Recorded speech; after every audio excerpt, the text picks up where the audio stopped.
नमस्कार, सिटी हलचल में आपका स्वागत है। आइए नजर डालते हैं आज की मुख्य गतिविधियों पर। आप पार्टी की वरिष्ठ नेत्री ने भाजपा पर साधा निशाना।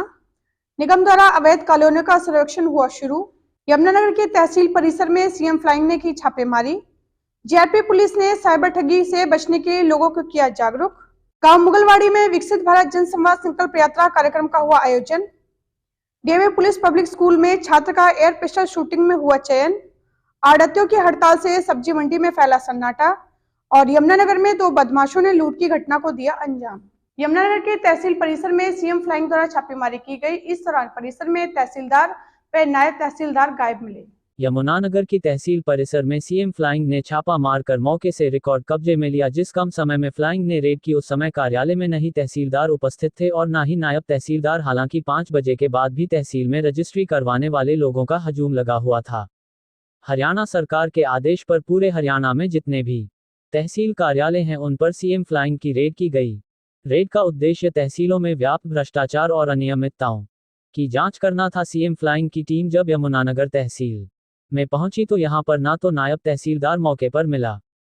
जब तहसीलदार को संपर्क किया गया तो उन्होंने कहा वह छुट्टी पर है। तो वही नायब तहसीलदार से जब पूछा गया कि आप अपने ड्यूटी टाइमिंग में कहाँ है, तो जवाब देने के बजाय नायब तहसीलदार सीएम फ्लाइंग के अधिकारियों से ही पूछने लगे कि आप कौन है, आपको किसने भेजा है। ये सुनकर सीएम फ्लाइंग के अधिकारियों ने नायब तहसीलदार से कहा कि वह जल्द से जल्द तहसील में पहुंचे। लेकिन कई घंटे गुजर जाने के बाद भी नायब तहसीलदार ना तो तहसील में पहुंचे और ना ही निरीक्षण करने में सीएम फ्लाइंग के अधिकारियों का साथ दिया। इसके बाद काफी देर तक यमुनानगर की तहसील में सीएम फ्लाइंग की टीम जांच करती रही। जांच के दौरान पाया गया 800 से अधिक इंतकाल, जो कि 20 दिन से ज्यादा हो चुके हैं, फिर भी पेंडिंग है। इसके अलावा भी रजिस्ट्री में कई अनियमितताओं की जांच के लिए रिकॉर्ड को कब्जे में लिया गया है। बता दें, मौके पर सीएम फ्लाइंग की रेड के दौरान ना तो नायब तहसीलदार और ना ही किसी स्टाफ ने सीएम फ्लाइंग के अधिकारियों का सहयोग किया। और मजे की बात यह रही कि तहसील में रजिस्ट्रियों का टाइम सुबह 9 से शाम 5 बजे तक है और वही देर रात 7 बजे तक रजिस्ट्री हो रही थी। इसके बारे में सीएम फ्लाइंग के अधिकारी हरियाणा सरकार के संज्ञान में लाए गए ताकि यमुनानगर तहसील में जो नियमित आय व्याप्त है उन पर संबंधित अधिकारियों पर कार्यवाही संभव हो। देश भर में साइबर ठगी एक बड़ा मुद्दा बन गया है। इसी कड़ी में यमुनानगर की जीआरपी पुलिस टीम के द्वारा लोगों को साइबर ठगी से बचने के उपाय बताए गए। देश भर में साइबर ठगी एक बड़ा मुद्दा बन गया है। अनजाने में व्यक्ति इतना बड़ा आर्थिक नुकसान उठा लेता है जिसके बारे में उसने कभी सोचा भी नहीं होता। इसी को लेकर यमुनानगर जीआरपी पुलिस ने लोगों को साइबर ठगी से बचने के उपाय बताए। देश भर में साइबर अटैक इतने एक्टिव हो चुकी है कि वह कुछ ही देर में लोगों को अपना शिकार बना लेते हैं और फिर बड़े ही आसानी से ठगी कर लोगों को लाखों करोड़ों रुपए की चंपत लगा देते हैं। व्यक्ति बेबस होकर व्यक्ति चक्कर काटने को मजबूर हो जाता है। बहुत से ऐसे लोग होते हैं जिनके आर्थिक नुकसान की भरपाई हो जाती है, मगर बहुत से लोगों को इसका नुकसान झेलना पड़ता है। यमुनानगर में साइबर ठगी से किस तरह बचें, इसको लेकर एक विशेष अभियान चलाया गया। यमुनानगर जीआरपी पुलिस के एसएचओ विलायती सैनी ने लोगों को साइबर ठगी की बारीकियां बताई।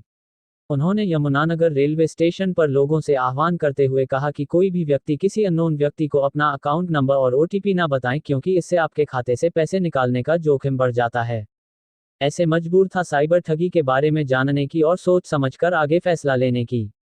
उन्होंने ये भी बताया कि जीआरपी पुलिस समय समय पर अलग अलग अभियान चलाती है जिससे लोगों को फायदा हो और जागरूकता भी फैले।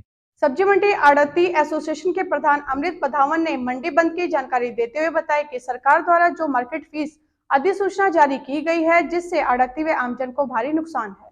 हरियाणा सरकार के नए नोटिफिकेशन को लेकर हरियाणा सब्जी मंडी आड़ती एसोसिएशन में भारी रोष है। सब्जी मंडी में आज सन्नाटा छाया रहा और दुकानदार क्रिकेट खेलते दिखाई दिए। हरियाणा सरकार के नए नोटिफिकेशन ने हरियाणा सब्जी मंडी आड़ती एसोसिएशन की नींद हराम कर दी है, जिसको लेकर प्रदेश भर की सब्जी मंडियां सुनसान दिखाई दी। यमुनानगर सब्जी मंडी में सन्नाटा छाया रहा। टाइम पास करने के लिए दुकानदार क्रिकेट खेलते दिखाई दिए। यमुनानगर सब्जी मंडी आड़ती एसोसिएशन के प्रधान अमृत बधावन ने कहा कि हरियाणा सरकार ने जो नोटिफिकेशन जारी किया है जिससे आड़ती और आम लोगों को भारी नुकसान है। इस नोटिफिकेशन से महंगाई भी बढ़ेगी। उन्होंने कहा है कि अगर सरकार हमारी मांग नहीं मानती तो अगला फैसला प्रदेश स्तर पर लिया जाएगा। उन्होंने ये भी कहा कि एक दिन की हड़ताल से फल और सब्जियां भी खराब हुई है जिससे हमें नुकसान हुआ है।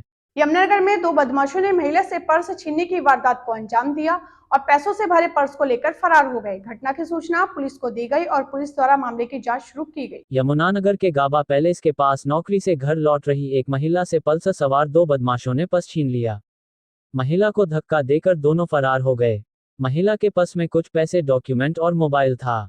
यमुनानगर के सबसे व्यस्ततम इलाके गाबा पैलेस के पास पल्सर बाइक पर सवार 2 बदमाशों ने प्राइवेट अस्पताल से घर लौट रही एक महिला का पर्स छीन लिया और महिला को धक्का देकर मौके से फरार हो गए।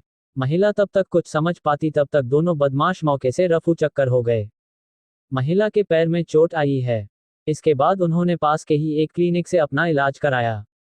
महिला ने बताया कि वह नौकरी से घर लौट रही थी। पीछे से अचानक से 2 बाइक पर युवक आए और अचानक से उसका बैग छीन ले गए।